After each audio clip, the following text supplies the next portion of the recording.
Assalamualaikum warahmatullahi wabarakatuh. Apa kabar pemirsa Antv dimanapun berada? Kita berjumpa kembali dalam program Bincang Tokoh, sebuah program yang tentunya akan mengulas sukses story tokoh-tokoh dari berbagai daerah di Indonesia. Dan pada kesempatan kali ini, saya sudah kedatangan salah satu tokoh yang luar biasa, ya, seorang perempuan muda bidadari asal Jawa Timur yang juga merupakan asal Trenggalek, di mana saat ini kita lihat sedang membatik tulis menggunakan cantik dari khas Trenggalek. Nah, kita sudah bersama dengan Ibu Novita. Halo Ibu. Halo. Halo, saya panggilnya Ibu Novita Muhammad aja mungkin ya, lebih Iya, boleh. lebih familiarnya. Jadi beliau ini pemirsa ATV merupakan ketua tim PKK Kabupaten Trenggalek, lalu juga ketua yayasan Aprintis, betul sekali, dan juga merupakan ketua ini ya Bu ya, Dekranasda Kabupaten Trenggalek, ataupun juga Dewan Kerajinan Nasional Daerah Kabupaten Trenggalek. Nah, ini merupakan salah satu karya beliau yang saat ini bisa kita tunjukkan. Biasanya selama ini kalau misalkan kita berbincang tokoh itu menggunakan kursi ya, formal. Tapi gitu ini, ya Mas ya? Iya, jadi kalau misalkan biasanya kita berbincang bertatap muka, tapi kali ini juga sambil menghasilkan sebuah karya. Nah, sebelum kita berbincang lebih jauh, mungkin kita akan coba bertanya kepada Ibu Novita Hardini Muhammad, atau juga yang biasa dipanggil dengan Ibu Novita Muhammad. Ini ngomong-ngomong, kita bisa bahas sedikit tentang ini dulu mungkin? Boleh. Ini batik khas Trenggalek atau bagaimana ini? Kalau ini batik khas Trenggalek, jadi kalau kita membahas batik klasik Jawa, itu ada beberapa macam nih motifnya. Mulai dari ungker padi, mulai dari parang, junjung derajat, ada juga cengkeh, dini bulan, anggrek bulan, banyak banget. Nah, untuk yang ini, karena kita lihat nih ada bunga-bunga, berarti kalau ada bunga-bunga ini namanya anggrek bulan gitu. Jadi ada motif bunganya. Kalau yang biasa dipakai, biasanya kan batik itu yang membedakan sama baju biasa ada filosofinya ya Mas. Betul. Biasanya yang sering kita pakai, saya favoritnya itu yang junjung derajat. Junjung derajat itu kalau Mas biasa lihat itu yang naik ke atas gitu. Nah, itu filosofinya kalau junjung derajat seperti nama Jawanya. Mas orang Jawa bukan ya? Saya Jawa Barat tapi. Iya. Kalau di Jawa Timur junjung derajat itu artinya kayak derajatnya nanti akan meningkat terus gitu filosofinya. Ya. Kalau anggrek bulan ini karena di Trenggalek itu kita sumber daya alamnya melimpah, pertaniannya melimpah, anggreknya banyak, cengkehnya banyak. Jadi ini termasuk menjadi salah satu ciri khas dari Kabupaten Trenggalek gitu. Siap. Jadi sebetulnya selain motif ini masih banyak begitu ya? Banyak, mungkin ada 11 lebih lah. Wow, siap. Ibu Novita, boleh kita menghadapnya ke sini? Boleh, ini ditinggal dulu ya. Ditinggal dulu sebentar ya. Nah, jadi pemirsa ATV mungkin untuk yang belum tahu gitu kan, mungkin selama ini tahu bahwa Ibu Novita merupakan sekaligus juga istri dari Bupati Trenggalek saat ini begitu, dan tapi belum tahu juga ini kira-kira masih banyak hal yang pengen kita bahas nih Bu, terutama pertama dari bagaimana soal kisah masa kecil Ibu nih ketika ya waktu kecil kan saya sempat baca kalau misalkan Ibu punya keluarga latar belakangnya TNI begitu ya, militer begitu. Oh iya. Nah, ini apakah didikan itu juga yang bisa mengantarkan Ibu seperti saat ini atau seperti apa waktu itu masa kecil? Ya, oke. Jadi kalau dibahas dari keluarga TNI latar belakangnya memang benar dari almarhum ayah saya gitu. Dan kalau ditanya lagi apakah pola asuh atau pola parenting dari orang tua yang menentukan karir saya atau bagaimana saya bersikap itu memang benar. Jadi ayah saya itu lahir tahun 1934. Wow. Itu jauh sebelum Indonesia merdeka gitu. Betul. Jadi mungkin sekarang ini saya juga bisa menemukan jawabannya bahwa mungkin salah satu jiwa nasionalis saya itu lahir dari ayah saya. Historis dari ayah gitu ya. Iya, benar. Baik, nah ini mungkin yang menarik juga Bu. Ini kalau misalkan masa kecil Ibu ini dihabiskan di mana nih? Dari mulai SD, SMP sampai dengan SMA begitu? Ya, jadi saya tuh anak Surabaya gitu, lahir di Surabaya tahun 90, dari 6 bersaudara gitu, saya anak terakhir. Dan ya keluarga kecil yang bahagia di Surabaya. Jadi memang saya menghabiskan masa kecil saya di Surabaya. Sampai SMA? Sampai kuliah. Oh, sampai kuliah juga di Surabaya. Iya. Jadi saya baru bermigrasi ketika menemukan jodoh dan alhamdulillah bermigrasinya untuk sesuatu yang bermanfaat ya di Kabupaten Trenggalek. Gitu. Nah, itu yang belum kita bahas. Nah, tapi berbicara soal masa sekolah ketika masih di Surabaya, kira-kira ada hal yang menarik gak? Terutama kan tadi Ibu cerita bahwa Ibu merupakan dari keluarga yang kadang sederhana begitu ya, dalam artian kayak sih enggak gitu kan, tapi cukup lah ya misalkan seperti Ya, itu. Nah ini untuk menempuh pendidikan sampai misalkan dengan kuliah, saya juga dengar bahwa ada ibu sempat mencari biaya sendiri untuk kuliah seperti itu, betul ya? Iya benar. Itu bagaimana, bisa diceritakan proses seperti itu waktu ada mungkin kisah menarik yang bisa diceritakan gitu Bu? Oke, jadi karena dulu itu saya besar sebagai anak dari ayahanda yang berprofesi militer TNI. Tentu kalau dibandingkan dengan pengusaha pasti jauh berbeda ya soal pendapatan, sumber daya dan lain sebagainya. Nah, ketika saya ingin untuk menempuh pendidikan tinggi, tentu kami tidak memiliki sumber daya yang banyak gitu. Baik mungkin dukungan dari keluarga yang diakui atau tidak, kan saya masih bertumbuh darah Jawanya itu sangat kental sekali, sehingga perempuan itu dianggapnya tidak perlu terlalu pintar ya, karena kan pada akhirnya tugas kami sebagai perempuan hanya di dapur. Tapi pada waktu itu saya berpikir bahwa saya harus menempuh pendidikan tinggi, saya harus belajar, saya harus dekat dengan ilmu pengetahuan untuk bisa mencetak anak-anak saya yang berkualitas gitu. Entah saya sebagai pendamping suami, sebagai ibu, tapi saya juga harus dekat dengan ilmu pengetahuan gitu. Baik. Kalau misalkan untuk zaman sekolah sendiri, ibu kan sekarang bisa dikatakan otomatis menjadi ketua PKK di Granasda. Itu kan bisa dikatakan aktif dalam berorganisasi ya. Ketika zaman sekolah ada pengalaman seperti itu nggak? Nggak ada. Nggak ada sama sekali? Nggak ada sama sekali malah. Jadi dulu sempat izin mau ikut pramuka, itu malah nggak dikasih izin sama sekali. Jadi to be honest, kalau misalnya saya di rumah mau pegang sapu, itu nggak boleh sama ibu saya. Kenapa gitu. tuh alasannya? Itu mungkin beliaunya bisa diundang di sini ya. Dan saya juga bertanya-tanya kenapa dan nggak pernah menemukan jawaban. Nah, ketika saya saat ini menjadi ibu, saya berspekulasi ya mungkin karena saking sayangnya gitu. Jadi saya diminta untuk terima beres gitu. Baik. Jadi memang ketika waktu sekolah juga bisa dikatakan dihabiskannya hanya sekolah gitu kan, akademik, habis itu pulang gitu. Nggak sempat ikut eskul apapun Bu? Nggak sempat. Karena saya orangnya pendiam sebenarnya Mas MZ. Jadi karena nggak sempat bersosialisasi, dan di SD itu saya dibully juga gitu ya, cukup mengalami masa-masa berat gitu. Jadi setiap pulang sekolah pasti nangis gitu. Berangkat pagi harapannya pengen bisa duduk depan, tapi ketika teman-teman geng gitu ya yang lebih berkuasa, lebih powerful, tas saya dibuang, suruh berangkat, suruh paling belakang. Kemudian lagi olahraga, di situ body shaming pertama saya nih, kekerasan seksual pertama saya yang saya alami di SD malah. Jadi lagi olahraga, tiba-tiba mohon maaf celana saya dipelorot gitu. Jadi mental-mental itu yang membuat saya takut untuk bersosialisasi gitu. Jadi ada sedikit pengalaman pahit juga begitu ya Bu ya? Bukan pengalaman pahit sih, ya, itu malah yang menguatkan saya betul. sih gitu. Jadi kan biasanya emang zaman sekolah kan suka jahil gitu ya, tapi ya justru itu I don't know ya. Mungkin Mas MC ya jahil ya.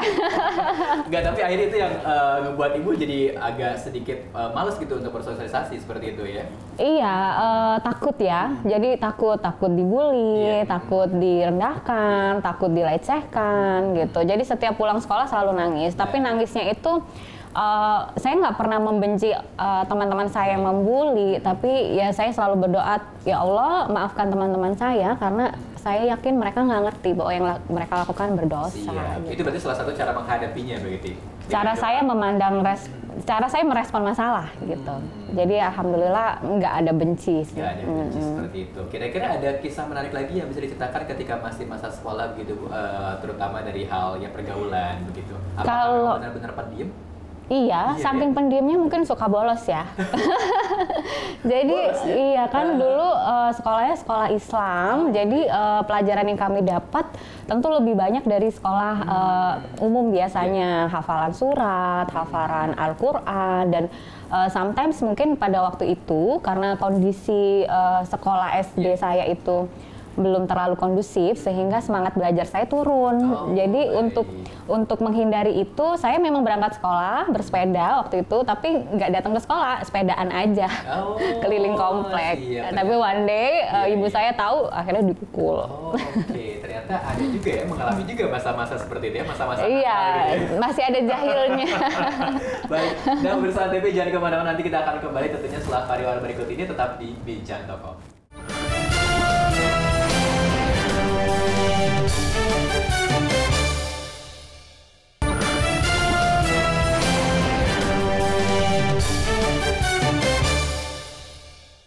Baik pemirsa Antv, kita kembali lagi di program Bincang Tokoh, tentunya masih bersama dengan Bu Novita. Tadi beliau sudah cerita sedikit tentang bagaimana kisah masa kecil beliau yang dihabiskan ternyata banyaknya di Surabaya. Di ya? Surabaya. Jadi akhirnya sekarang pindah ke Trenggalek. Nah, sebelum kita membahas tentang bagaimana proses beliau ini menjadi seorang ibu PKK, lalu juga istri jadi seorang bupati Trenggalek, mungkin bisa diceritakan Bu, ketika setelah lulus SMA, terus ibu kuliah juga gitu kan, pada saat itu tuh mengambil jurusan apa pada waktu itu? Ekonomi. Ekonomi. Kenapa alasannya? Pada waktu itu sebenarnya nggak sengaja aja, karena pada waktu saya datang ke salah satu universitas yang saya tunjuk, saya cari ada jurusan psikologi ternyata nggak ada, adanya ekonomi, ya udah deh saya ambil ekonomi. Jadi sebenarnya nggak terlalu ada ambisi yang seperti apa sih, untuk pokoknya mau belajar aja. Siap. Berarti, tapi kalau misalkan untuk cita-cita sendiri, pernah nggak sih masa kecil pengen jadi apa gitu? Ada dong. Apa itu dong? Kasir Alfamart. Seriusan? Ini sebut merek ya? Iya. Jadi kalau setiap saya diajak bapak sama mama, bapak sih yang biasa ajak saya jalan-jalan untuk ke Alfamart atau Indomart gitu. Saya paling seneng kalau ngeliatin kasirnya, kayaknya pinter aja gitu, terus tiba-tiba alatnya uangnya keluar. Ya, seneng aja, pengen jadi itu sebenarnya. Gitu. Tapi itu juga yang akhirnya membawa ibu menjadi seorang bankir juga gitu, bankir juga. Waktu di kampus saya emang kan kampus yang memang terkenal jurusan banknya kan, tapi saya emang nggak ambil jurusan perbankan, malah yang saya ambil manajemen pemasaran. Nah ini yang menarik nih Bu, sebagai ngomong-ngomong pemasaran ya. Iya. Karena saya pernah dengar cerita kalau misalnya Ibu juga pernah jadi sales juga waktu itu, ketika masih kuliah. Dari siapa? Iya. Dari itu siapa? Bisa ceritakan nggak? Iya, jadi saya memulai jadi sales tuh SMA malah. Oh, baik. Karena saya sadar saya kan orang yang pendiam, dan saya ingin terus menumbuhkan keberanian saya untuk berbicara sebenarnya. Jadi ketika saya sekolah, saya membuat CV sederhana, hanya tulisan tangan, dan saya datang ke beberapa perusahaan untuk melamar, dan itu di luar sepengetahuan ayahanda saya, bapak atau ibu.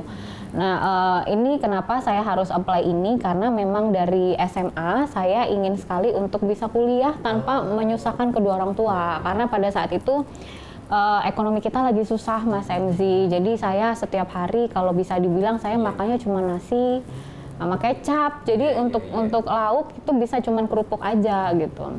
Nah, alhamdulillah ya, disyukuri pada masa kecil saya ekonomi bapak itu masih cukup lah ya, nggak bisa dibilang kurang, tapi cukup, sehingga mungkin masalah gizi saya, masalah ikan, susu masih tercukupi, sehingga tidak terjadi stunting pada diri saya ya. Jadi malah yang ketika SMA ini yang ekonomi bapak itu lagi benar-benar ada di titik kritis gitu ya. Jadi karena setiap hari saya makan nasi kecap, setiap hari juga saya berangkat ke sekolah juga jalan kaki, kadang naik bemo. Kalau ada uang saya naik angkot, kalau nggak ada saya jalan kaki. Dan dulu kakak-kakak kelas kalau suka ya biasanya Novita diantar. Nah saya takut, karena kan yang nawarin kakak kelasnya cowok gitu. Jadi saya lebih baik milih jalan kaki daripada nebeng gitu. Jadi akhirnya saya melamar pekerjaan sebagai sales. Dan itu pun berlanjut sampai dengan kuliah berarti Bu ya? Dan uangnya saya simpankan, karena sekolah SMA juga masih dibiayai bapak dengan susah payah ya, perjuangan bapak ya. Uangnya akhirnya saya tabung. Nah saya tabung untuk bayar uang gedung kuliah gitu. Baik, ada pengalaman yang bisa diceritakan mungkin yang menarik ketika berpengalaman waktu jadi sales seperti itu? Terutama kan kalau misalkan perempuan nih, mohon maaf gitu ya, bukan bisa jadi digunain sama cowok-cowok misalnya. Banyak gitu. Bukan pengalaman menarik sih, kayak banyak pengalaman yang menakutkan sebenarnya. Menakutkan pertama, waktunya bayar sekolah besok kadang uangnya nggak cukup. Nah itu kadang menakutkan. Terus saya nggak bisa curhat sama siapa-siapa, dan nggak bisa minta sama bapak karena saya juga tahu kondisi finansialnya seperti apa. Jadi yang bisa saya lakukan adalah dalam satu hari saya bisa ambil 5 sampai kadang 10 job gitu. Jadi untuk sales tuh saya nggak spesifik di satu brand, jadi banyak brand saya menjual. Dan karena kepepet uang itu penjualannya jadi tinggi-tinggi. Jadi kalau semakin banyak saya menjual kan semakin banyak saya dapat. Betul. Itu pertama ya, ketakutan. Yang kedua, ketakutannya sebagai sales digoda-godain gitu. Sebenarnya nggak cuma digodain aja, kadang kita menawarkan produk ya di kaki lima gitu ya. Setiap hari, pagi, kadang tergantung shift. Saya dapatnya pagi, kalau pagi saya nyales di kantor-kantor. Kalau malam saya nyales di kaki lima nih gitu. Banyak ibu-ibu, bapak-bapak, ada juga laki-laki yang baik, kadang ada laki-laki yang nggak baik. Kalau laki-laki yang nggak baik bagi saya bukan menggoda minta nomor telepon. Udah tanya, mendiamkan saya 1 jam di situ, udah nawar, udah minta banyak bonus, ternyata nggak jadi beli. Jadi banyak lah mental-mental yang seperti itu yang saya hadapi, sampai ya banyak juga yang melamar mungkin menjadi istri kedua, itu juga banyak banget. Jadi istri kedua aja atau apa, nggak usah kuliah. Tapi kan ya saya tetap berpegang teguh ya pada tujuan saya di awal. Saya mau kerja sebagai sales untuk membiayai kuliah, bukan kerja untuk agar saya kaya gitu. Betul. Luar biasa sekali, Bu. Nah, yang menarik adalah ketika Ibu di umur 23 tahun nih, waktu itu kan memutuskan untuk menikah muda pada waktu itu ya? 22 sih. Iya. Itu berarti pas lulus kuliah ya? Atau belum lulus. Setelah itu kenapa akhirnya Ibu memutuskan untuk menikah muda di saat yang bisa dikatakan waktu itu kan juga sempat ikut model juga, presenting juga, itu kan juga istilahnya kalau untuk karir gitu kan di umur yang masih dulu itu kayak masih panjang, tapi akhirnya memutuskan untuk menikah muda. Bagaimana itu? Iya, mungkin Mas MC juga sama-sama tahu ya, kita yang bekerja di dunia entertain ini kan godaannya banyak. Betul. Ya. Nah, salah satunya mungkin yang bisa saya lakukan untuk menjaga diri saya adalah saya harus menikah agar hubungan cinta masa muda kami itu dalam kehalalan gitu. Jadi ya dari usia 20 sampai 22 ini saya 2 tahun ini benar-benar screening gitu laki-laki ya yang saya lihat sebenarnya bukan latar belakang finansial, bukan latar belakang apa famous dan lain sebagainya. Yang saya lihat apakah visi misi kita sama gitu. Nah, karena saya beranjak dari bawah gitu, saya juga tahu getirnya kehidupan. Saya itu pokoknya cuma satu deh, saya mau bekerja keras karena saya mau improve the people life gitu. Jadi saya mau ya kehidupan saya ini berdampak gitu. Nah, ketika menemukan satu laki-laki, ternyata laki-laki ini jiwa entertainnya lebih banyak. Ya kalau untuk seneng-seneng oke, tapi ternyata kalau untuk menikah kayaknya kok belum ya, karena beliau ini misalnya laki-laki mantan misalnya ya, seneng masih memikirkan ya hanya kehidupan romansa saja. Tapi ketika ketemu Gus Ipin, saya melihat Gus Ipin ada benang merahnya. Jadi bagaimana hubungan ini itu nggak hanya memikirkan kita berdua, tapi ada orang tua, ada keluarga sekitar, ada makhluk sosial juga gitu ya. Yang harus kita bantu gitu. Baik, jadi itu salah satu yang menjadi akhirnya mantap memutuskan untuk menikah muda. Sebenarnya nggak terlalu mantap. Tapi karena saya ya nawaitunya Bismillah gitu, saya mau beribadah sesusah apapun ke depan saya akan jalani karena niat ibadah buat Allah. Ada pertentangan dari orang tua nggak ketika? Ada. Nah, itu bagaimana, kan belum lulus kuliah tiba-tiba harus menikah? Ada. Itu gimana meyakinkannya? Pertama, saya kan begitu memilih Gus Ipin, saya tuh nggak ngerti latar belakang beliau. Jadi beliau ini apakah pengusaha, apakah siapa? Yang saya tahu cuman anak band aja gitu, dan yang membuat saya jatuh cinta sama Gus Ipin itu di belakang backstage Gus Ipin menggelar sajadah gitu, dan saya nggak tahu apakah itu memang sudah salah satu strateginya beliau atau apa, pokoknya itu yang membuat saya jatuh cinta. Nah, ketika saya jatuh cinta dan memutuskan, saya nggak ngerti latar belakangnya. 1 tahun berjalan, ternyata kita tahu beliau punya keadaan finansial yang cukup bagus ya, dari keluarga yang cukup mampu. Nah, justru ini membuat orang tua saya mengatakan mending mundur aja gitu. Biasanya kalau orang tua itu cari menantu yang kaya gitu. Nah, begitu kita tahu gitu ya, sebenarnya dari orang tua saya itu bilang mending mundur aja, cari yang biasa aja. Level mungkin gitu mikirnya gitu. Tapi akhirnya tetap mantap juga orang tua ya. Iya, karena kan saya pasrahkan sama Allah ya, namanya jodoh gitu. Siap, dan akhirnya jodoh juga ya. Akhirnya jodoh juga. Baik, pemirsa ANTV jangan kemana-mana, nanti kita akan tentunya masih kulik nih cerita seru dari blog kita, tetap di Bincang Tokoh, kita akan kembali setelah pariwara berikut ini.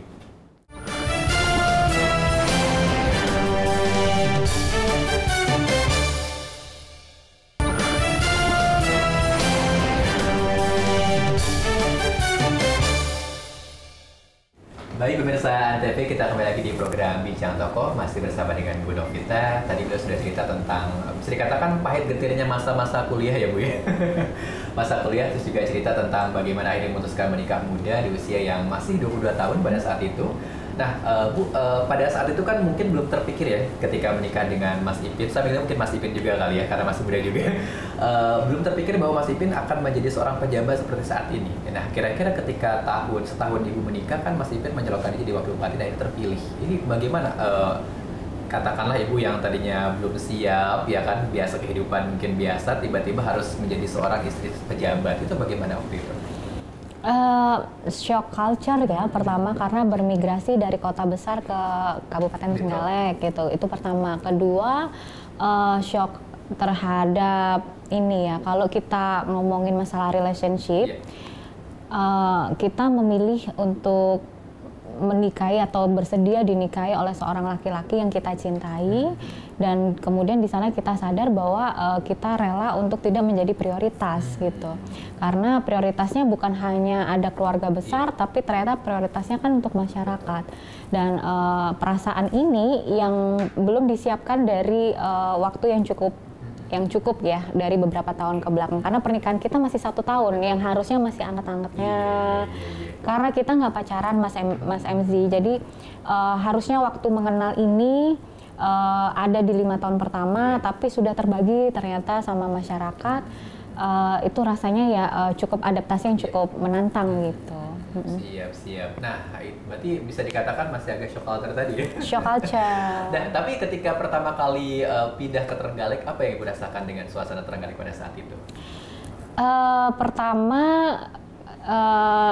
kita harus mengakui bagaimana sudut pandang atau pola berpikir yang sangat-sangat berbeda. Ada gap bagaimana cara merespon tentang segala informasi, masalah, terus kemudian ketika datang ke Trenggalek dulu budaya yang masih baru ya, jadi saya masih sangat kesusahan untuk menyesuaikan itu. Kalau masalah bahasa tidak, karena memang saya besar di keluarga sudah dibiasakan untuk berbahasa Jawa, Kromo gitu. Tapi kalau untuk yang budaya, masing-masing kecamatan di Trenggalek aja budaya berbicaranya berbeda, apalagi dari Surabaya ke Trenggalek. Jadi itu susah. Terus kedua, anak saya masih 2 bulan dulu. Nah, biasanya orang tua yang baru melahirkan kan mengalami baby blues. Nah, baby blues ini ternyata saya alami. Saya nggak mau jauh-jauh dari anak saya, tapi saya harus merelakan anak saya masih merah. Saya letakkan ke rumah warga, saya titip ke rumah Bu Nyai, terus ke rumah warga yang kami datangi, kami letakkan di kasurnya, entahkah apa di sana bersih, tidak, steril, tidak. Yang penting saya letakkan untuk bisa mendampingi suami saya berkampanye pada waktu itu. Gitu. Nah, pada saat itu kan tahun 2015 berarti Bu ya? 2014 mulai, iya 15 awal. 15 awal ya, dan pada akhirnya naik menjadi bupati tahun 2019 naik menjadi bupati. Nah ini juga tentunya dari yang tadinya ibu wakil sekarang jadi ibu bupati ya, itu kan juga menambah pekerjaan juga, kayak misalkan tadi kan juga harus siap dengan menjadi ketua PKK ya kan, terus juga ketua Dekranasda. Itu bagaimana membagi waktu antara rumah tangga dan juga istilahnya kegiatan ibu sendiri? Ya, jadi kalau dari saya pribadi, semenjak saya kuliah, saya menjadi presenter, untuk masalah public speaking, tentu itu bukan menjadi hal yang baru ya bagi saya. Jadi untuk berkomunikasi dan menjadi pemimpin gitu untuk sebuah organisasi, saya nggak terlalu susah untuk menyesuaikan. Nah, untuk masalah waktu, karena waktu saya masih menjadi wakil bupati, kami beruntung dan bersyukur partner kami masih satu vibes ya, dengan Bu Arumi, Pak Emil, kita masih seusia gitu. Terus kebetulan cincin nikah kita juga sama, terus dompetnya masih, nggak tahu banyak kesamaan, jadi menjalani jadi istri wakil bupati tidak terlalu susah. Jadi kami berbagi peran shift dengan Bu Arumi, apa yang bisa saya bantu, apa yang bisa dihandle beliau dihandle. Nah, ketika menjadi istri bupati, semua tanggung jawab akhirnya bertumpu pada saya karena istri wakil bupatinya nggak ada, karena kan bupati tunggal ya gitu. Nah, saya mulai mencintai pengabdian ini gitu. Jadi dulu mungkin saya bertanya-tanya sama suami, dari pengusaha yang udah settle, kenapa mau melepas semuanya untuk mengabdikan diri, membangun masyarakat. Saat itu 2019 saya sudah tidak ada lagi pertanyaan itu, karena ternyata saya kok malah lebih sibuk dari suami saya gitu. Jadwal PKK itu banyak banget, ada Pokja 1, 2, 3, 4, ngomongin masalah sosial ya, ada pemerkosaan anak di bawah umur, banyaklah masalah sosial ya, kemudian masalah kesehatan, pendidikan, terus masalah stunting, terus yang masalah kesehatan perempuan, single parent atau janda-janda yang udah tua, dan yang terpenting adalah masalah tentang perekonomian gitu. Jadi kalau dari Mas Ipin sendiri, Mas Ipin kan ingin membuat Trenggalek itu merdeka dari kemiskinan. Nah, berarti saya sebagai pendamping beliau, saya berpikir apa yang bisa saya bantu Mas Ipin adalah saya memberi stimulus agar tujuan Mas Ipin tercapai. Jadi saya membuat sepeda keren waktu itu. Sebuah sekolah edukasi yang bisa membuat masyarakat itu bisa memiliki sudut pandang atau pola pikir yang merdeka, sehingga bisa meningkatkan derajat kesehatan, terus kemudian derajat perekonomian keluarga masing-masing di setiap desa gitu. Siap. Nah, ini menarik Bu, ada pengalaman tersendiri nggak sih ketika harus bersinggungan dengan warga yang, mohon maaf, misalkan ketika Ibu Surabaya kan tentu ketika Mas Ipin dengan Mas Ipin berbeda gitu ya, tidak bersinggungan ke rakyat yang misalkan di kampung dan sebagainya, itu kira-kira bagaimana Ibu pertama kali menghadapi hal seperti itu, lalu akhirnya sekarang seperti apa gitu setelah berjalan beberapa tahun begitu Bu? Awalnya kalau boleh dibilang ketika saya menjadi presenter, banyak acara TV yang ditawarkan kepada saya, dan saya memang memilih acara yang berbau sosial. Pada waktu itu namanya Mata Hati ya nama programnya, dan kali pertama saya bersinggungan sama masyarakat bawah, dan kala itu banjir dan saya harus nyemplung sampai segini tinggi banjirnya, dan itu kotor sekali. Itu pada saat sebelum menikah. Nah, ketika sesudah menikah sama Gus Ipin, kurang lebih ini proses yang berulang gitu. Jadi saya hanya bagaimana membiasakan diri tidak sebagai presenter, tapi sebagai ibu yang harus juga memperhatikan apakah beras mereka cukup, apakah popok atau susu mereka ada, apakah mereka dapat bantuan sosial, ataukah mereka dapat sarana-sarana dari dinas terkait ya, dari pemerintah kabupaten untuk bisa membantu mereka dalam kehidupannya. Nah, pertama sih nggak terlalu ini sih Mas, cuman yang membuat saya jujur agak susah yang pertama itu kalau misalnya saya harus ke daerah yang nggak ada sinyal gitu ya, terus mungkin duduk berlama-lama di bawah, terus di situ dingin sekali.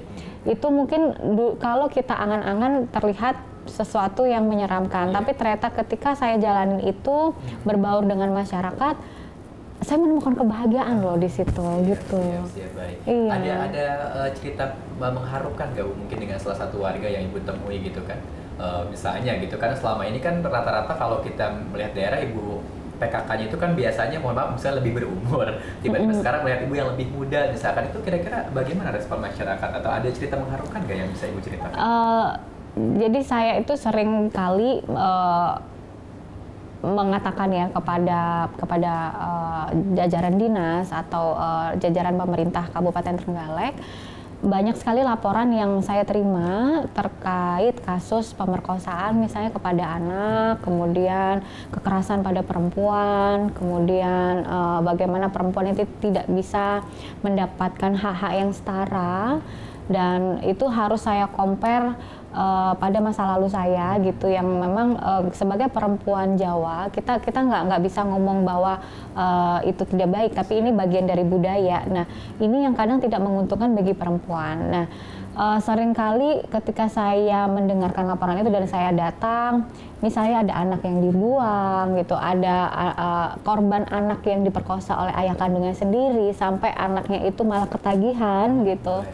Nah, itu saya merasa udah deh, saya nggak mau masa depan yang dulu saya inginkan, bahwa saya ingin menjadi perempuan yang independen, perempuan yang bisa memiliki segalanya yang saya mau. Ternyata ketika saya menjalani peran saya sebagai ketua tim penggerak PKK, saya menemukan bahwa tujuan dan kebahagiaan saya adalah ketika saya bisa melindungi mereka dengan kebijakan yang saya buat atau saya perjuangkan, atau ketika saya tidak bisa membuat atau memperjuangkan kebijakan pun, ketika saya memeluk mereka, ternyata saya merasa hidup saya di sana gitu. Istilahnya ada untuk masyarakat lah, kurang lebih seperti itu. Luar biasa sekali pemirsa. Baik, nah jangan kemana-mana tentunya untuk pemirsa TV, nanti kita akan kembali lagi setelah pariwara berikut ini, tetap di Bincang Tokoh.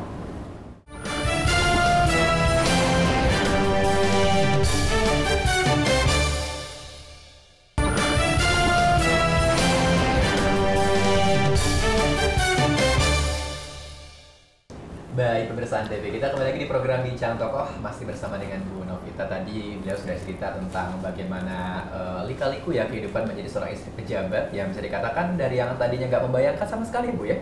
Iya. Kebayang jadi istri pejabat nggak kebayang ya? Tidak, sama sekali. Sama sekali tidak. Nah, ini masih berkaitan dengan cerita-cerita Ibu berhadapan dengan, atau juga ya berkaitan dengan masalah menjadi seorang istri pejabat. Saya dengar juga kan katanya sang suami ini nggak terima gaji ya dari zaman Wabub sampai dengan sekarang Bupati. Itu bagaimana akhirnya Ibu bisa katakanlah menghidupi keluarga gitu kalau misalkan nggak terima gaji, itu seperti apa, Bu? Iya, jadi keputusan pertama Bapak yang mengagetkan saya adalah Bapak memutuskan untuk terjun di dunia politik atau mengabdi ya sebagai wakil bupati gitu. Itu mengagetkan bagi saya. Kemudian keputusan kedua yang mengagetkan, hari pertama ketika kita dilantik, ternyata kita menerima gaji, dan saya mengantarkan suami untuk mengantar semua gajinya ke Badan Amil Zakat gitu. Dalam arti lain, kita merelakan diri untuk tidak menerima gaji sama sekali. Jadi ini cukup mengagetkan, dan sebagai manusia biasa, saya juga punya ketakutan. Bagaimana nih anak-anak saya masih kecil-kecil, masih bayi, susu butuh biaya, kemudian banyak lah yang kita juga, saya sebagai ibu yang biasanya mengurus rumah, ada banyak ketakutan seperti itu. Nah, tapi berjalannya waktu ya Mas, saat itu ketakutan saya berusaha untuk ya udah jalanin aja lah gitu. Saya lihat Google bagaimana ya seorang istri yang bisa membantu rumah tangga ya, peran suami. Ada franchise gitu. Terus saya beli franchise-nya, saya jualan kue leker gitu. Jadi jualannya di Masjid Agung, tapi bukan Masjid Agung Trenggalek, karena saya harus menjaga marwah suami kan. Jadi saya menjaganya, saya menjual di Masjid Agung Surabaya, which is semua juga kenal saya juga gitu. Tapi nggak apa-apa, loh ibu istri wakil bupati kok jualan leker? Ya Bu, nggak apa-apa, malah habis ini 1 jam lagi suami saya bantu saya jualan Bu gitu. Jadi menurut saya ya udah, selama saya bisa tidak mengganggu suami saya nggak mau mengganggu suami saya. Jadi sebisa mungkin saya upayakan itu sendiri gitu. Itu salah satu caranya tadi berjualan tadi ya Bu ya? Untuk berjualan, kemudian buka toko kue, terus kuenya kita ambil dari ubi-ubi Trenggalek, kemudian saya buka toko kue, memasarkan Trenggalek di Surabaya gitu. Baik, itu berarti ya salah satu trik untuk tetap ada penghasilan. Iya. Nah, berbicara mengenai soal kesibukan Ibu saat ini menjadi ketua tim penggerak PKK gitu ya, ini program-program apa saja yang sudah dilakukan dan apa yang akan dilakukan lagi begitu Bu? Untuk sebagai ketua tim penggerak PKK, pertama saya sepeda keren itu ya, sekolah perempuan anak disabilitas, kelompok rentan, yang membantu perempuan-perempuan untuk bisa membangun desanya. Jadi perempuan, anak, kelompok rentan itu tahu anggaran desa itu ada berapa banyak, berapa persen untuk jalan, berapa persen untuk sumber daya manusia, berapa persen untuk kesehatan. Nah, ketika perempuan ini diedukasi dan bagaimana bisa terlibat dalam forum musrenbang desa, mereka bisa aktif tuh bersuara. Jadi saya ingin melalui sepeda keren kita nggak boleh apatis terhadap politik ya. Karena kalau kita apatis terhadap politik, kita sama saja kayak doing nothing untuk negara ini gitu kan. Karena keputusan kayak misalnya harga beras, harga minyak, semuanya diambil dari keputusan politik. Jadi perempuan, siapapun kita, di usia berapapun kita harus aware terhadap pengetahuan politik. Karena kebodohan paling besar adalah kita buta politik, itu pertama. Kemudian dari sepeda keren ternyata programnya diapresiasi, mendampingi dan dapat disejajarkan dengan program yang diinisiasi Bapak Bupati, Gerakan Tengok Bawah. Karena kan Bapak kepengennya menekan angka kemiskinan di Kabupaten Trenggalek. Saya berusaha membantu beliau melalui gerakan sepeda keren ini. Terus kemudian banyak kayak kita mendampingi melalui gerakan-gerakan Dasawisma, utamanya dalam COVID kemarin. Jadi COVID itu kan cukup menyerang mental ya Mas. Tapi karena saya nggak mau mental saya rusak, saya matikan TV, saya bergerak melalui PKK. Saya membuat kader-kader PKK bisa mendampingi minimal satu kader itu mendampingi 10 rumah. Jadi bagaimana pelaksanaan fungsi keluarganya, kesehatannya, apakah anaknya udah diimunisasi atau belum, dan sampai bisa mengantarkan Kabupaten Trenggalek di antara krisis COVID, kita mendapatkan bantuan dari Kementerian Dalam Negeri 10 miliar. Dan itu Kabupaten Trenggalek tuh yang langsung menyambut 3 penghargaan sekaligus gitu. Termasuk salah satunya adalah peran PKK juga. Kalau dari Dekranasda mungkin cara saya memasarkan batik, kekayaan kearifan lokal. 2018 saya mengikutkan batik, saya pasarkan ke London. Jadi ikut London Fashion Week, Netherlands Fashion Week, Paris Fashion Week, berkolaborasi sama desainer. Jadi waktu itu belum ada kata-kata saya seperti yang saat ini gencar ya kita dengar kolaborasi. Dulu masih 2017 kan? Betul. Tapi saya ternyata sudah kolaborasi sama desainer gitu untuk memasarkan Trenggalek. Nah, ternyata dari batik itu yang harusnya kalau kita lihat dihargai 100.000, kemudian dikemas sentuhannya oleh ekonomi kreatif, batik ini bisa nilainya bisa jutaan rupiah gitu. Nah, ini yang saya edukasi kepada para pembatik gitu. Jadi saya benar-benar mendampingi Bapak untuk bisa membina sebagai ibu dari perempuan-perempuan dan anak yang ada di Kabupaten Trenggalek, termasuk anak mudanya sih. Nah, kalau misalkan untuk Apritis sendiri kan Ibu juga merupakan founder Apritis. Itu boleh ceritakan seperti apa Apritis itu? Jadi Perintis itu UMKM perempuan perintis. Jadi kita tahu kan bahwa kepemimpinan perempuan ini masih sangat sedikit Mas gitu. Kalau perempuannya diedukasi dengan baik, perempuannya bisa berdaya secara ekonomi, itu sudah otomatis bisa menghapuskan jumlah kekerasan dalam rumah tangga gitu ya. Mas tahu nggak jumlah janda yang ada di Indonesia berapa? 50% kali dibanding permasalahan ini Kak? Lebih. Oh, lebih banget. Lebih. Jadi kita bisa membahas ya bahwa janda-janda di desa itu kan lebih rentan ya. Kalau mereka tidak kita bantu, mereka bisa dengan kapanpun gitu bisa mencari jalan pintas untuk bisa mendapatkan sumber perekonomian. Nah, artinya saya membuat Uprintis ini sebagai sebuah rumah pemberdayaan bagi perempuan, yang mana saya mendampingi kurikulum bisnisnya. Jadi ada bisnis coaching, ada bisnis matching dengan buyer, dengan venture capital, yang mana ketika UMKM ini dapat bimbingan yang tepat, terus kemudian dikatakan layak dan dapat dipertemukan dengan pendanaan, maka kita nggak bisa sebut UMKM lagi. Jadi kayak brand-brand besar aja kan mulainya dari hal kecil, kayak Apple mulai dari garasi, Dior mulainya juga pasti kan dari hal-hal kecil. Nah, UMKM kalau disupport dengan cara yang sama, dengan akselerasi yang sama, maka akan menjadi besar. Nah, itu yang dilakukan Uprintis. Jadi saya melihat ada gap yang selama saya menjadi ketua Dekranasda, buat apa sih pendekatannya kita hanya kasih stand untuk pameran, tapi kita nggak tahu ukurannya apakah mereka ada repeat order atau tidak gitu. Jadi yang harus kita berikan gitu ya sebagai pejuang nih gitu adalah beri mereka edukasi bagaimana caranya memanfaatkan digital agar bisa menaikkan omset mereka. Itu sih. Siap. Nah kalau misalkan ide sendiri dapat dari mana, Bu? Kayak misalkan untuk mengembangkan ini, apakah karena ada kolaborasi misalkan masukan dari teman-teman Ibu atau bagaimana begitu? Enggak, karena pandemi COVID membuat mental saya down ya. Jadi saya memutuskan untuk kuliah lagi. Jadi saya ambil master MBA.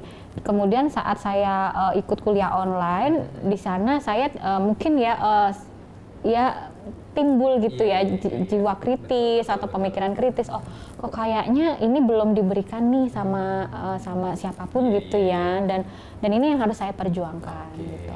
Luar biasa sekali berarti ya. Nah, kalau misalkan untuk perkembangan UMKM sendiri di Trenggalek saat ini sudah seperti apa, Bu? Di bawah kepemimpinan Ibu tentunya. Oke, alhamdulillah untuk investasi kita ya yang melahirkan UMKM baru di Kabupaten Trenggalek tahun 2021 target kita itu kan 250 miliar nih dalam 1 tahun kan.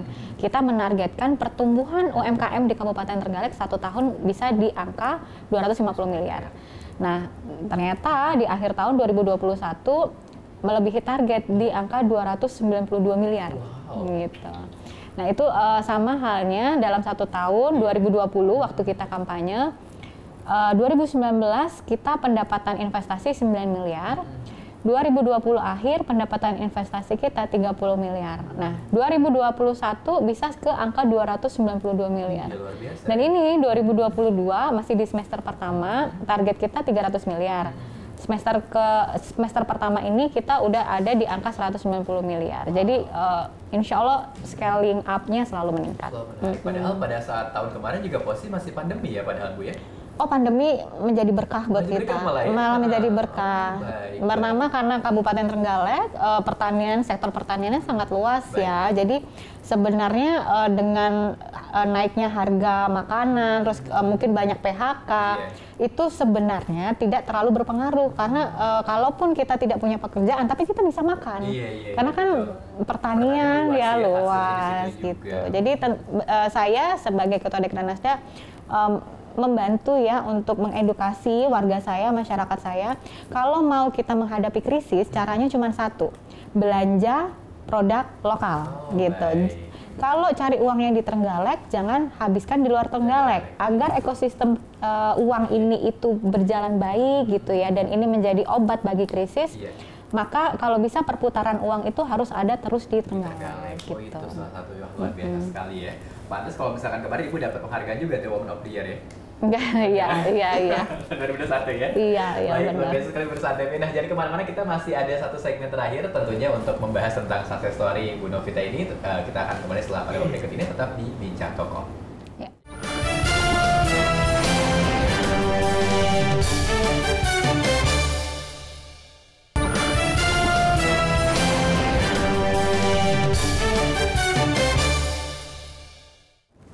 Baik pemirsa TV, kita kembali lagi di program Bincang Tokoh dan kita memasuki segmen terakhir yang saya sekarang sebetulnya masih banyak perbincangan kita yang pengen saya tanyakan pada Ibu Novita, apalagi dengan kisah-kisah inspiratifnya yang luar biasa ya Bu ya.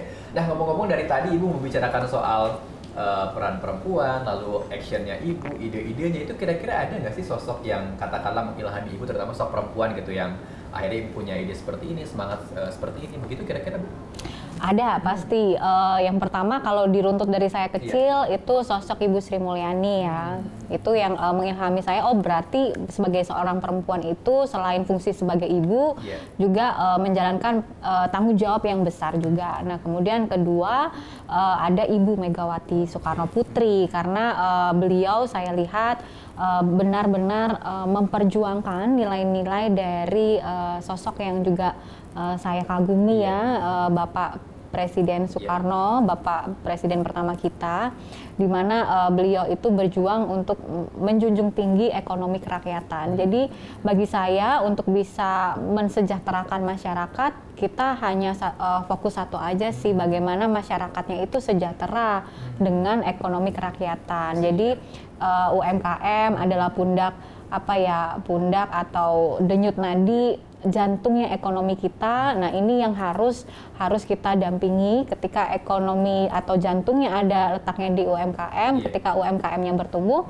maka sebenarnya perekonomian kita juga bertumbuh. Jadi kalau ngomong bertumbuh, jangan bicara ke perusahaan-perusahaan besar saja, tapi masyarakatnya ini juga harus bertumbuh. Bertumbuhnya ini harus dari bawah dulu, baru naik nih ke atas gitu.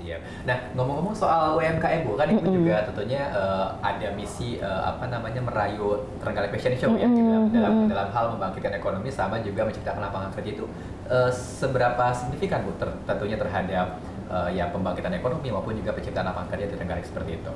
Ya, alhamdulillah untuk yang merayu Trenggalek Fashion Day ini adalah salah satu ajang promosi yang dikemas melalui ekonomi kreatif dengan tujuan dan apa ya, saya sih mengemas tidak hanya menjadikan ini sebuah event saja, tapi di dalamnya ada pra-event yang saya siapkan. Jadi saya menghubungi teman-teman yang berkemungkinan berpeluang untuk bisa membeli produk-produk UMKM gitu.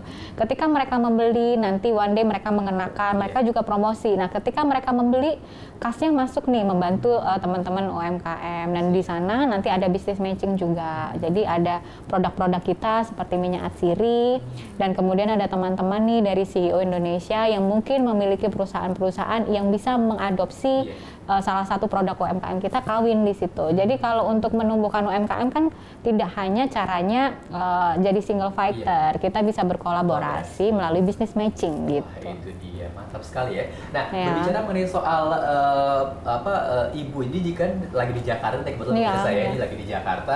Saya juga sempat melihat bahwa sebelum kesini tadi Bu juga sempat belusukan juga.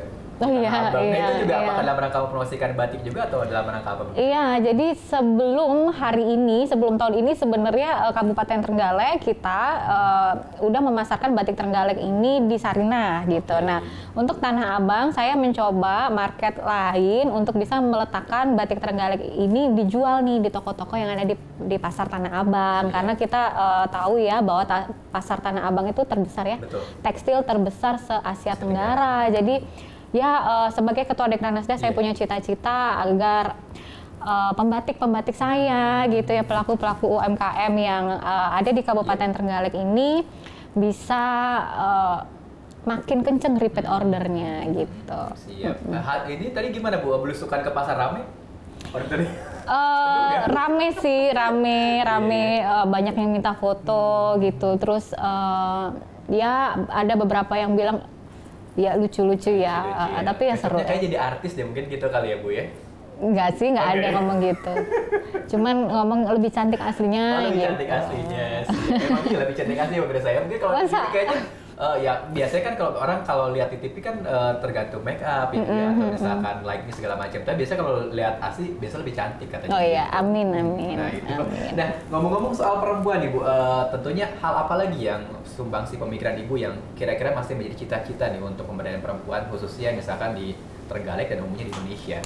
Melalui Perintis Indonesia, saya ingin mendorong lahirnya 1.000 pengusaha perempuan baru yang benar-benar settle.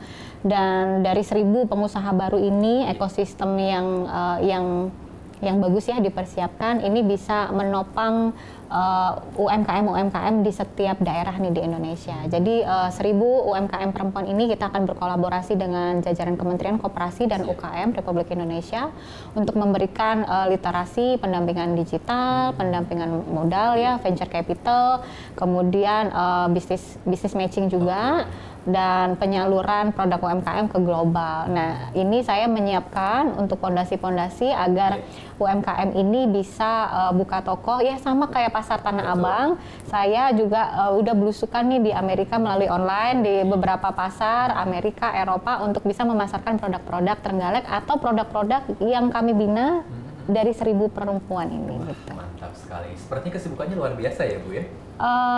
Karena cita-citanya besar, Mas. Ngomongin soal cita-cita, mungkin ada yang bisa dibagi ke pemirsa Antv terkait dengan prinsip Ibu yang dari kecil sampai ya istilahnya mengantarkan Ibu sampai dengan sekarang lah seperti ini. Kira-kira ada yang bisa di-share mungkin kepada pemirsa? Iya, Jadi peran Bapak itu kan sangat besar ya. Bapak tumbuh adalah seorang pejuang ya. Bapak lahir 1934, jauh sebelum Indonesia merdeka. Bapak selalu cerita bagaimana Presiden Soekarno dulu dan mungkin Bapak saya juga terlibat dalam melawan penjajah ya dan sebagainya. Ini membuat saya memahami bahwa hidup ini adalah perjuangan. Jadi bukan bagaimana kita menjadi terkenal, bukan bagaimana kita menjadi bisa, tapi bagaimana kita bisa berproses untuk memberikan dampak. Nah, ini yang jadi pegangan saya untuk meneruskan apa yang memang saya ilhami ya dari kecil. Jadi bagi perempuan-perempuan di luar sana, tidak hanya perempuan sebenarnya Mas, saya juga mungkin ya. Bagi laki-laki juga, bagi seluruh masyarakat Indonesia, sebenarnya antara laki-laki dan perempuan itu kan harus saling mengisi gitu. Tidak ada saling lomba ya, saling menyaingi gitu, apalagi saling menyakiti gitu. Dan kalau boleh saya berpesan kepada semua laki-laki dulu ya, bahwa menjadi seorang perempuan itu tidak mudah. Apakah kita sebagai anak, sebagai orang tua, sebagai ibu, sebagai istri, perempuan itu punya pengorbanan yang besar. Pertama, sebagai anak, kita memegang kita menjadi surganya ayah ibu kita karena memiliki anak perempuan. Kalau di dalam Islam itu keistimewaan gitu. Kemudian ketika kita menjadi remaja, terus kemudian kita memiliki cita-cita, kemudian kita menikah dan memilih mengabdikan diri kepada suami, melepaskan semua cita-cita, melepaskan semua pendidikan, ini juga bukan hal yang mudah demi untuk sebuah pengabdian. Nah, kadangkala ini yang tidak terlihat oleh para laki-laki sehingga mengenyampingkan pengorbanan sederhana di depan, meninggalkan keluarga, meninggalkan karir. Dan ini saya minta untuk ya tetap menghormati as a women, anak dari orang tua yang mengasuh sudah begitu lama. Kemudian sebagai perempuan sendiri saya minta untuk jangan pernah lelah mengejar mimpi kita gitu. Jadi hidup akan berhenti kalau kita kehilangan mimpi. Apakah kita bermimpi memiliki anak-anak yang berkualitas? Silahkan tulis mimpi kita gitu. Apakah kita bermimpi untuk bisa mengimprove kehidupan orang lain menjadi lebih baik? Silahkan. Atau kita bermimpi memiliki kehidupan rumah tangga yang harmonis? Silahkan tuliskan. Dan dari situ kita bisa breakdown bagaimana sih langkah-langkah yang tepat untuk bisa meraih mimpi kita. Karena tanpa mimpi hidup itu hambar ya, gitu. Jadi tetap bermimpi. Nah, itu dia pemirsa TV, sangat luar biasa sekali ya perbincangan kita pada kesempatan kali ini. Dan tentunya semoga apa yang tadi sudah kita bincangkan bersama dengan Ibu Novita juga menjadi ilham bagi kita semua untuk pemirsa TV dimanapun berada. Dan tentunya kita mengucapkan terima kasih banyak untuk pemirsa TV yang sudah menyimak. Bu Novita juga terima kasih. Terima kasih Mas Enki. Ya, sama-sama. Jauh banget loh. Nanti kapan-kapan datang ya. Iya, pasti itu dia. Nah, pemirsa TV jangan lupa saksikan terus program Bincang Tokoh tentunya hanya di Antv. Saya MC Arina Tonduri. Terima kasih banyak dan wassalamualaikum warahmatullahi wabarakatuh.